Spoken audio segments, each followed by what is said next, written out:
আসসালামু আলাইকুম। এখন আমি একটি ছড়া বলবো। ছড়ার নাম খুকুর চাঁদ দেখা। রাতের আকাশ দেখে খুকু বাবার কাছে বলে, চাঁদটা কেন সারা রাত্রি একা একা জ্বলে? ওটা হলো রাতের বাতি, দেখো খুকু তুমি, জ্যোৎস্না রাতে পূর্ণিমাতে আলোক দেয় ভূমি। আমরা যদি হাঁটতে থাকি, যায় আমাদের সাথে, কেমন করে দেখে বাবা উঁচু থেকে রাতে?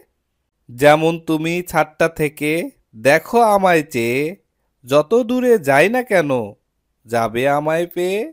দিনের বেলা কেন বাবা চাঁদের দেখা নাই, চাঁদটা আলো কোথায় পেল জানতে আমি চাই।